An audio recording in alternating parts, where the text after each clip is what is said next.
hit the record button. Just gonna raise it up slightly.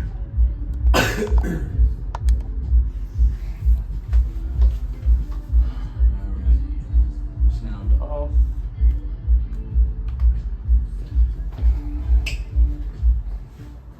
Alrighty, time is Testing. 1:20. Let's see if we can. Well, I didn't fuck everything up. See if we can Get too judgment. no more than 20 minutes, I reckon, for the first one. I think this will be a little bit longer because you'll love it down on this one. Hang on. Test. Make sure you're close to your mic, Michael. Don't Yeah, deep throated. I got it. Been practicing.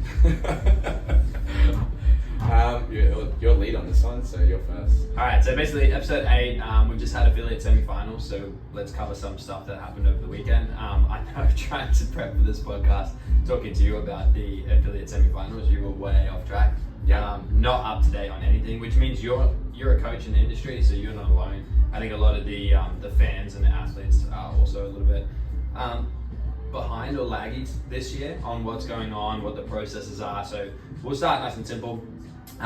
This podcast is mainly going to be around the in affiliate semi-finals, the processes, what happened, kind of some of the messages that we got, and our opinions. It's really just our opinions on what happened over the weekend. But we'll talk about kind of what that is. There's two main things that we need to pay attention to here.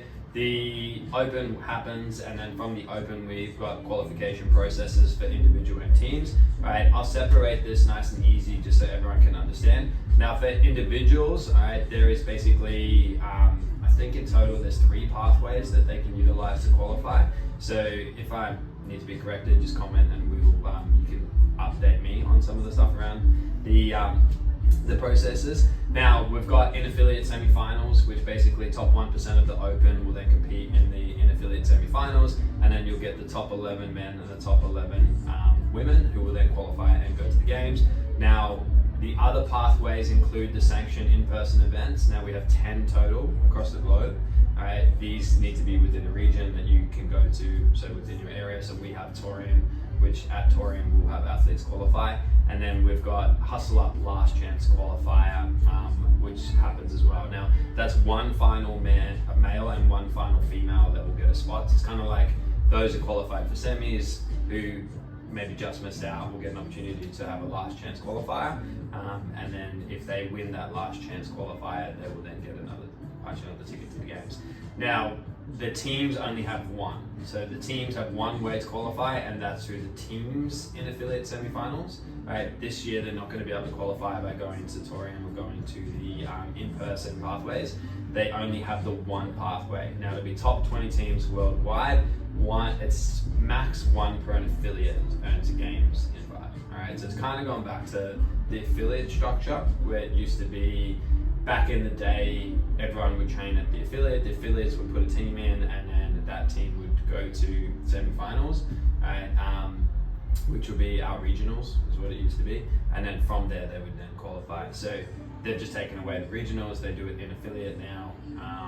But there's some things around that which we can touch on as well. So a little bit complicated this year, first year, with everything kind of being a little bit all over the place. That being said, mapped out, it's not that complicated. There's just lots of options. So rather than it just being there's one way for you to get through to the games, right, you need to qualify, and then from that qualification process within your region, you go to your sanctioned event. From that sanctioned event, if you qualify, you punch a ticket to the game. Now we've made it where there's a few options, last chance qualifiers, my eyes participation awards, trying to almost, it's listening to things that we probably shouldn't have listened to. It's made it really complicated. From a position of an athlete, it's probably fine, but from the position of fans and a sport, it's too complicated. Yeah. Like there's too much, it's trying to protect too much, in my opinion, where it's like, maybe the athletes are complaining because they're sick or they happen to be injured and they couldn't qualify, as where it used to be like, well then you're tough luck, you just missed out on that year. You get to go work on your injuries, you get to go do some other stuff, and then you're back in the following year. We've now tried to create all these systems that try and manage it, because I know a lot of people talk about having a season, but it almost just means there is no season, because now there's events all throughout the year, and then you have spin-off events where you don't have qualifications. So I don't know, it probably sounds like a lot to you to try and take in. Yeah. But in my opinion, the main thing that I want to touch on in this with this one is the in-affiliate qualification process and how barely anyone knew it was going on. Yeah. Like, apart from stories from the athletes that they were chucking up, no one really knew what was going on. There's no real hype around it. There's no energy, and it's almost, I just don't, I'm not a fan, like, personally. I feel like it's actually good that I come into this with a lot less information than what I used to, in the senses of like I had no idea what was going on. Like I just knew the Open came through, did the Open, wasn't really sure what happened after that. I just knew there wasn't a quarterfinals. That was really my extent of my knowledge. I knew there was some in-person comps, but they changed the way that they're doing it. Didn't know how. So Michael's explained it. I think that's highlighted a few key points in some of the things he said. The first one being said is that he has done some research on this, and he even said, if I'm wrong, comment down below, which means that you may not fully understand exactly to the point like how to get to the games. There's like some things that you're maybe a bit clouded about, maybe some information that's a bit vague that you don't even know, and you've researched it. So that tells me like, how is a regular fan or a member of a gym gonna understand how to make it to the games if someone who's invested time into looking at it still is unsure whether he's 100% correct or not? So that's one point. Second point is I like the point about the sickness thing. Back in 2014 regionals, I think NorCal regionals, Rich Froning was sick the whole weekend and he still won his regional and went to the game. So it's like, if the athletes are worried about, oh, like it's like a real specific time of the year, like if I get sick, like I lose my opportunity, and CrossFit's like, oh, don't worry, bro, we've got you last chance qualifiers in affiliate competition, like here's some options for you. Like it doesn't make it real. It's like when I tell my athletes for powerlifting, I'm like, hey, like you PRing in the gym is awesome and builds confidence. It gives you an idea of how strong you truly are, but it doesn't really tell us how you're going to perform on competition day. Like competition day is stricter. You're usually in a different location, so you've got that away game kind of feeling. You don't have the variables or all the comforts that you do in your normal affiliate. You don't know where things are. You don't know like the best barbell to use in the gym or like what the best plates you get are. anxious leading in, you don't sleep, like that's all normal. It's part of competing. Normal thing. So how is it fair that there is an option to compete in person where it is far more challenging to make it to the games than competing from the comfort of your own home? Like that's a big deal breaker for me, because I'm like, the athletes that qualify through in-person events, to my opinion, are the better athletes, because they've done it in a scenario that's normally not. The games is an in-person event. Exactly. So it's like, obviously the variables that you control for it's gonna hit a lot of those controls where it will filter out for athletes who don't perform well with that stress or that anxiety or the lack of comforts or the changes in environment, the slander that you get from the crowd. Like people are gonna banter, and like people will just throw shade for the sake of throwing shade, and that's some things that athletes just have to deal with. Like it's part of being an athlete. And we've seen some stuff recently, don't know the exact name of the individual, but there's been an individual going around who did compete in the in-person competition who may or may not have actually should have been there based on some of their qualification processes. They ended up coming 5th in the Open, but they came dead last in every event that they did at this event. So it's like, yeah, they didn't even finish some of the workouts. And you had YouTubers literally not warming up and jumping in and doing the workout and getting a faster time. And that's what I mean. So it's like, okay, like does that highlight maybe that the Open process, like some people slip through the cracks, which is it's just okay. Like that's a logistics thing. Like you're simply not going to have enough people to go through all the videos and watch everything and catch on. Yeah.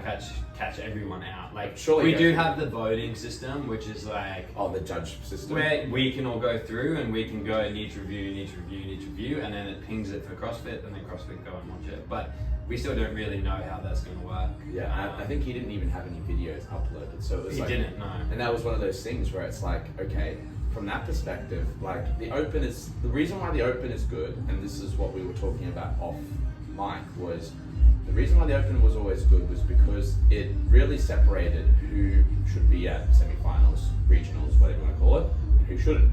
And the way it did it is through a multitude of tests. When I started, there was 5 tests. Now there's only 3, which with the quarterfinals following on was kind of a good idea, not for affiliates, but great for athletes, because then it gave them another opportunity to perform and show off their skills if they made it good enough. And the 3 workouts worked well. Like 5 weeks was always a long time. People didn't train, all the redos, like people just got less fit during the open. And it hurt. It was mentally, like week 4, week 5 was hard. I remember it was hard to get started. So the 3 weeks is okay.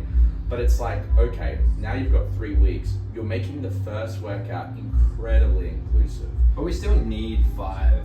I mean, we still need 5 tests. Yeah. Like I think just writing 2 2-parters is probably not a bad thing. No, I think we haven't even seen any 2-parters. Like it tends to be just single workout, single testing protocols. Yeah. Because people are going for simplicity. There's a lot of logistics that we need to handle. Like they need to consider what the average affiliate has access to, like how they're going to manage the registrations, the setups, like allow space, all that. allow people to record their videos. But obviously, we don't even need to. No, apparently if not. you're qualifying without recording videos. And that's the thing that I want to highlight. Like where the open used to be good, right? Excluding the 5 workouts, because I do agree that was a bit too much. Where the open used to be good was the point of the open to me, as someone who has done it for 13 years, is the fact that you could compete against the best. Like, what other sport can you do where you can jump into a competition and you're going to verse the top guy or the top girl in the world? None. Like, you're not going to play rugby league, you're not going to go play football, or soccer as they say, and you're not going to get to verse Ronaldo, or you can't verse like, Reece Walsh. You know what I mean? Like, unless you make it to A grade, the top grade of the sport, you won't be versing these guys. Like, it's very unlikely you'll verse them unless you verse them when they were up and coming. But it's like, what sport gives you that opportunity to verse the best of the best in, like, essentially the same competition, right? They've got the same variables you do. Some of them have to do it in the open announcement without as much time to prepare and things like that. So, like, that uniqueness of CrossFit is why I love the open. Because I was like, how close can I get to Richmond? Yeah, you get to compare. And that's it. And obviously the comparison was always humiliating for the athlete, because like the best are just way better than us. But there was some opportunities like over the years where I got pretty close to like a top 10, top 20 spot. And that was exciting because it was like, wow, like I've never been so high up on the leaderboard. I'm obviously really good at those movements compared to the rest. And that's why CrossFit was It's good. relativity, and it's interesting listening to people where they're like, I don't want to do the open because I don't want to have to deal with the leaderboard or the comparison. But it's like, that's how they live their life anyway. Yeah. Like, whether it's financial, like, whether it's, like, why do people talk about the house they own or the car they own? Like, all of it, it's the same thing. Like, it's all comparisons. Yeah. You're comparing yourself to the other person to be like, oh, well, I'm making more money or I'm doing this. Like, it's just how people live their life. So when they sit there and they're like I don't want to compare, it's like, we're spending the rest of your life comparing. Like, what's the difference? Yeah, or even just comparing against yourself. Like, last year I did this year I did this, I've improved, or I've gotten a little bit worse. Like, where can I look at improving? Like, Yeah, it's more what you do with it. It's like, do the open, because then it is going to give you some feedback, and then you can use that feedback to change the behaviors or the processes around your training. So you might just be, every time there's a run, you avoid the running. Yeah. And then it's like, okay, you were doing hip thrusts, and now shuttle runs come up in the open and you play shit. Yeah. There's a little bit more emphasis on, okay, maybe I should do a little bit more running. Yeah, and that's like the opens, to my opinion, is still a very positive experience in affiliates, even with all the changes. I would just say one of the big things is the members' mindset shift. So, like, looking at what members want, and like the guys who are a little bit more competitive, the guys who do want to go on the leaderboard, or who want to, insert their score into Wodify for the class, or like ask other members. Like, I saw a guy at our gym the other day, Sean, he asked Billy, what did you get for your 2.4K run? And Billy said to him, I'll tell you after you finish at 5:30, right? So like, that's a little bit of that competitiveness I haven't seen in a long time. And that's awesome. That's inside our affiliate based on our programming and our tests. That has nothing to do with CrossFit. However, one of the big local, like the mindset shifts, is the local competitions being a priority now, rather than the CrossFit affiliated competitions like the in-person events, which would be Torian, right? I haven't heard a single person from our gym come up or say anything about wanting to qualify for that next stage, because it's not achievable for 99.99% of people, because it's so hard to understand how you're going to qualify for that process. But B as well, it also isn't appetizing. Like there's no like apple at the end of the tree. Like the top 30 in the Open go to regionals. Oh wow, like I need to come top 30 because like some people like that was their career goals. I know for me that was my career goal. I want to make it to the next stage. Doesn't matter how long it's going to take. But then as they make the changes, like they change like, oh, now we go regionals to sanctionals, now we go from this to that, quarterfinals are added. Like you're just like, oh, it's just too much. Like they keep changing it, so it's like I can never really tell if I'm getting closer or not. And that was probably where most people have made that shift, and that's what I've even recommended. There's too many variables, like you're talking about, like because people are comparing, that's why they do it. It's like, hey, did I do better than last year, or am I better than everyone else who participated in the Open on these things? Yeah.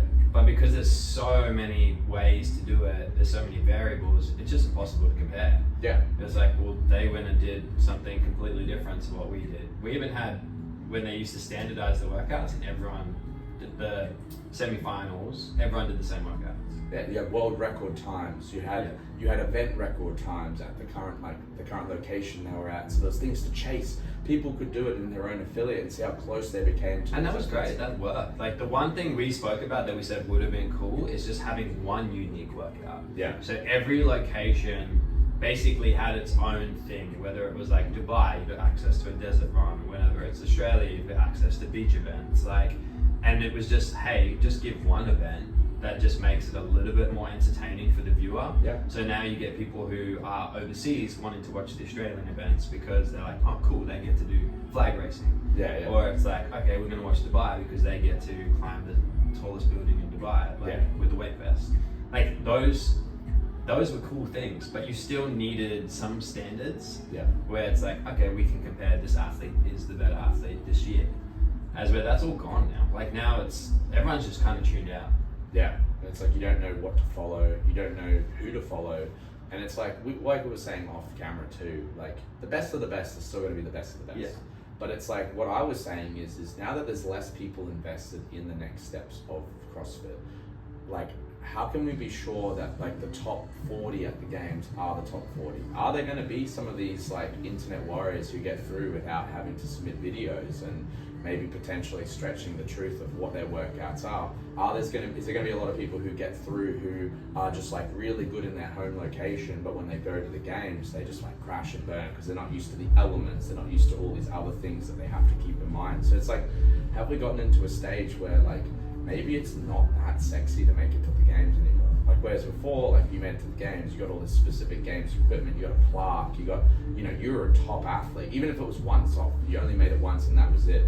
And then that comes with the team stuff too. Because they took away in-person team competition, I know there's a lot of people who that really hurt. And that was like, well, my whole goal, I was never gonna make it individually, but I wanted to make it as a team because that's a little bit easier, a bit more achievable. And then I also like training with other people too, so it's a bit more fun. But now they've taken that away, so it's like, well, sorry, like you just have to do it inside your affiliate and then maybe you'll make it to the games. Yeah, and it's almost like the goal was to make it more accessible and more inclusive and more flexible. But then within that, you had to create a whole set of new rules that contradicted that anyway. So it's like, if you just look at this, like in affiliate semifinals, you had to have 2 judges. Yeah. So, and they had to be qualified judges. So CrossFit were like, okay, we know people are going to cheat, blah, blah, blah. We need to try and manage this because we don't have in-person events.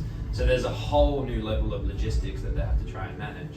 And the way they did that was like, okay, we're going to bring in, so if we look at the way it worked, you needed minimum of 2 certified judges with the level 1, so current level 1 or a level 2 or a level 3, and they had to have the 2025 judges course and the advanced judges course. Right, so then the logistics has increased. And like we had athletes messaging us being like, hey, we need to do semi-final workouts, like, are you available? Do you have another coach? Like, can we come judge them? Because obviously athletes are athletes first. So they're going to be like, what's more optimal for me in terms of performance or training? Well, I want to do in afternoons. So athletes would just try and work things around that. As where I think what in person did really well was it just gave structure. Yeah. So instead of it being chaotic, it was just everyone knew at this time, this date, for these 2 to 3 days, these events were on. All the athletes knew they had to prep for it. Everyone, like all the judges would have to get organized. They would have to be briefed, upskilled. They'd understand the workouts. They had time to prep for it, and everything just ran better. Yeah, and then it also gave it, like you said, gave the structure back to the season. It was open, regionals, games, season open, off season until next year. If you just think about the point of the semi-finals, like if you just got rid of it, the in-person semi-finals, and you just said to Torian, like, hey, here's another 2 spots, and you said to the other events, here's another 2 spots, more people are going to go to the event. There's more hype around the event, and it just becomes more entertaining. Like, Yeah. you didn't need to do more. I don't think it serves the purpose that they wanted it to serve. And then it's like for them, what are now some of the things that CrossFit can do to obviously make this better? But it's like, can they afford to change this whole structure again? Like, can we go through another change to the rule book, to the system, to how it runs? Like, that's when, like, I don't know. I mean, That's the pickle they're in. The pickle that they keep fucking changing shit. Yeah. Because instead of just being like, hey, what did we do well, and double down on that, it became too woke, where it was like, what are people complaining about? Let's focus on that. Yeah, now you've got this situation where you've pleased everyone, and then inherently you've pleased no one because no one wants to do it anymore, or like people just aren't excited. And that's the thing, like you keep saying, people aren't excited to go to these events because they're so hard to keep track of. There's no clear way to get there. Whereas like, look at High Rocks. It's like, go to a High Rocks event, do well. It's the same fucking workout every time. Yeah. And it's like, it's the thousands same of qualification process, and if they don't change it and they just make the process smoother, give people time to understand it, like, it's gonna grow. Yeah, and they can update certain things. They can change, like, oh, okay, maybe the elite kettlebell weight is too easy. We're finding people finishing it too fast. They can just increase the weight. Like, that's not a big variable change. Whereas if they're like, Yeah, or the teams, it's like, if we look at High Rocks, the teams just end up with one stacked athlete that does 90% of the work. yeah, And then the other person gets a participation medal, and they're like, look how fit I am. yeah, And High Rocks at the moment is, again, starting to use terminology where it's like, we're the fittest on earth, blah, blah, blah. It's like, well, no, you're not. No one looks at High Rocks and goes, fuck, you guys are stubborns. yeah. Like, it's just people who enjoy High Rocks who are like, oh, you guys are fit. And they are fit in their own right. Enduring, if Yeah. anything, like the endurance that requires for that sport is so high. But they have their own definition of fitness. Yeah. And that is to remove strength protocols. And like, all they've done is change the test. yeah, there's Instead of there being an agreed upon, hey, these are the elements that we test for fitness, these are the things that need to be up there. You need a 500-pound back squat, you need a sub 6-minute mile, blah, blah. Like, they've just gone and geared it towards their strengths and being like, this is our definition of fitness. yeah, go to run this, you're about to do And that. you create the code and you create the bias where people, it's what we talk about in class, where it's you're creating a perception of fitness because you're changing the external test to change the feedback. So rather than sitting the test that goes, hey, your IQ shit, you will just change the test until it gives you, Good IQ. hey, you have a good IQ. Yeah, stop testing trigonometry and start testing, science, and you're like, oh wow, like I'm really good at science, so it's like, this is easy. Whereas like, oh, maybe I really struggle at maths and, English. You're just self-selecting, yeah. That's but it. it doesn't, that's what I mean, like, it doesn't mean what we like to attach words to. So they're like the frameworks, and I think the power that we give it, it's really just how we perceive it. Yeah. Like the rest of the world, it doesn't mean that's how they take it. Like, I don't look at a High Rocks athlete and go, these guys are fucking incredible. yeah. Like, But you say like, wow, like I couldn't do that as fast as them. That's incredible. no, it's impressive what they do and the dedication and time they put into it. Like, listening to the fact that they run 160 like Ks a week. Yeah. In my head, I'm like, where the fuck do you get the time? Yeah. Are you marathon runners? Yeah. Because marathon runners run 210 Ks a week or something like that. So it's like they're on that kind of spectrum of like really high endurance work output, and they're able to kind of still do all these things that are relatively challenging in between, while still maintaining a high running cadence, which would be a recipe for disaster for me because my heart would explode doing half what they do. Yeah, and I mean, it's just a personal bias for me, but I'm like, they must have pretty open schedules to even have that. Yeah, exactly. Like the amount of time investment alone for them to just be able to work towards that. It's like cyclists. You look at cyclists; they're going for 4 or 5 hour rides every day, Yeah. and they just get up early and they go and do that. And it's like, okay, well, it's just a priority, and that's the time investment required. Yeah. And for me, like obviously we do the coaching side of it. A lot of it is just how much of a time investment is it for people to get to this level. Yeah, exactly. Versus how much of it is genetics and all these other things that we like to talk about. Prior sport practice and like, you know, I guess like, you know, other factors. But I was gonna say, what would you say is like to round out this podcast, what would you say your key points are, Michael, for listeners at home when it comes to the Open, so it comes to the CrossFit Games and how to qualify, and what would you suggest that you would implement to make it a little bit more streamlined? It's a hard one. I think there's a few variables that are affecting how things have kind of been perceived with the sale of CrossFit, all the stuff that's kind of happened, hype's dropped off. It definitely has probably exacerbated the lack of engagement through the semi-finals. That being said, if we remove those changing external circumstances, I still think it's a net negative. Main reason is just made it so hard to follow. It's created too much complexity. There's too many options, and people are just disengaged. Yeah. What would you do to improve it? The first things first, you just got to get the right people in the right positions. So I think if we want to go back to the old model, so if we want to go back and look at what we did well, we are going to need those personalities around those times to now be involved. So that means your phrases, it means Froning, like these guys need to be the faces of it again, and they might not necessarily be the athlete faces, they might be more the CEOs or sit on the board or have input. So they're the ones who were part of the experience, they're the ones who are now going to help direct CrossFit leading forward. And that's just the way it has to be. Like they're going to have their biases, they're going to have their stuff they don't know, but they are also going to have a buy-in. Like they're going to care, they're going to want it to improve and want it to be better. So they'll make mistakes, but they'll pivot. Yeah. And that's what you need. You don't want these personalities to come in who are disconnected from it, who are just going to try and iterate changes and then not really have the buy-in that you have from those from the historical athletes. Yeah, the ones who have made a living and are living off what they've achieved in the sport. They're the ones who are more likely to invest and provide more value, because they're like, well, hey, like this has changed my life in these positive ways. I want to make sure that this can change other people's lives, or like we can do this for the next generation of athletes who are up and coming. How do we do that? You know, they're probably the ones with the best insight in that sense, because they sat at the top for so long. So they know what worked and what didn't work. They can remember certain workouts and certain competitions and how well they ran, or maybe some of the things that didn't run so well. So I think that's probably a good point to leave it on. They're probably your best athletes or best people to go to then help make those events better. But we'll round out episode 8 of our affiliate semi-final discussion. If you have any questions, qualms, and queries, or want to add any points, leave it in the comment down below, whether it is on YouTube, Instagram, or Spotify, any of the platforms we have our podcast on, and we'll get you back onto episode 9 next week, which will be a good fun one. Thank you. Not too bad. It's a hard one. What was that? That was About 20 minutes. 25-ish. That's not too bad. I think that's good. Always the most stressful part is making sure the voice recorded. Oh, we've always got it on this camera.